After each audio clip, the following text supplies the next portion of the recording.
വ്യോമസേനയുടെ അഗ്നിവീർ വായു 2027 റിക്രൂട്ട്മെന്റിലേക്ക് അപേക്ഷ ക്ഷണിച്ചു. ആൺകുട്ടികൾക്കും പെൺകുട്ടികൾക്കും ഇതിൽ അപേക്ഷിക്കാം. രാജ്യത്തിന്റെ പ്രതിരോധ മേഖലയിൽ സംഭാവന നൽകാൻ സ്വപ്നം കാണുന്ന യുവാക്കൾക്ക് ഇന്ത്യൻ വ്യോമസേന വീണ്ടും ഒരു സുവർണാവസരമൊരുക്കുന്നു.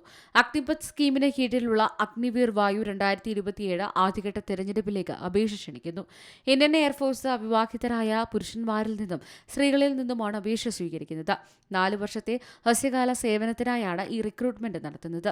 ഇതിൽ തെരഞ്ഞെടുത്താൽ ഉദ്യോഗാർത്ഥികൾക്ക് വ്യോമസേനയിൽ പ്രായോഗിക പരിചയം ലഭിക്കും. ഓൺലൈനായാണ് അപേക്ഷ സമർപ്പിക്കേണ്ടത്.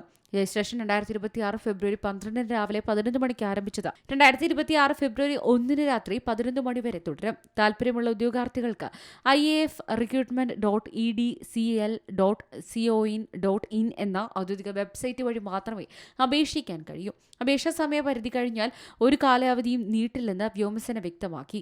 ആദ്യഘട്ട ഓൺലൈൻ പരീക്ഷ 2026 മാർച്ച് 30-നും 31-നും നടക്കും. 2006 ജനുവരി 1-നും 2009 ജൂലൈ 1-നും ഇടയിൽ ജനിച്ച ഉദ്യോഗാർത്ഥികൾക്ക് അപേക്ഷിക്കാം. രജിസ്ട്രേഷൻ സമയത്ത് പരമാവധി പ്രായപരിധി 21 വയസ്സാണ്. അവിവാഹിതരായ ഉദ്യോഗാർത്ഥികൾക്ക് മാത്രമേ അപേക്ഷിക്കാൻ യോഗ്യതയുള്ളൂ. കൂടാതെ 4 വർഷ കാലയളവിൽ അവിവാഹിതരായി തുടരണമെന്ന നിബന്ധനയുമുണ്ട്.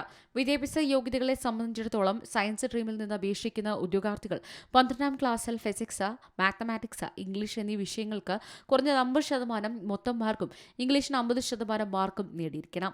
കൂടാതെ എഞ്ചിനീയറിംഗ് ഡിപ്ലോമയുള്ളവർക്കും പ്രസക്തമായ തൊഴിലധിഷ്ഠിത യോഗ്യതയുള്ള ഉദ്യോഗാർത്ഥികൾക്കും അപേക്ഷിക്കാൻ അർഹതയുണ്ട്. എന്നിരുന്നാലും 12ാം ക്ലാസ് അല്ലെങ്കിൽ തത്തുല്യ പരീക്ഷയ്ക്കുള്ള അതേ കുറഞ്ഞ മാർക്ക് ആവശ്യകത സയൻസ് സ്ട്രീം അല്ലാത്ത ഉദ്യോഗാർത്ഥികൾക്കും ബാധകമാണ്.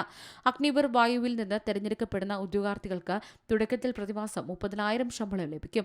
ഇത് വർഷം തോറും വർദ്ധിക്കും. 4 വർഷത്തെ സേവനം പൂർത്തിയാക്കിയ ശേഷം ഉദ്യോഗാർത്ഥികൾക്ക് ഏകദേശം 10.4 ലക്ഷം രൂപയുടെ സേവന ഫണ്ട് പാക്കേജ് ലഭിക്കും.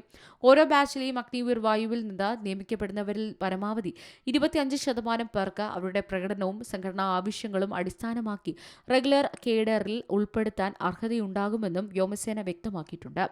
ന്യൂസ് ഡെസ്ക് സിമലയാളം ന്യൂസ്. ഏറ്റവും പുതിയ വാർത്തകളും വിശേഷങ്ങളും വിരൽ തുമ്പിലറിയാൻ സീ മലയാളം ന്യൂസ് എല്ലാ ഡിജിറ്റൽ പ്ലാറ്റ്ഫോമുകളിലും ലഭ്യം.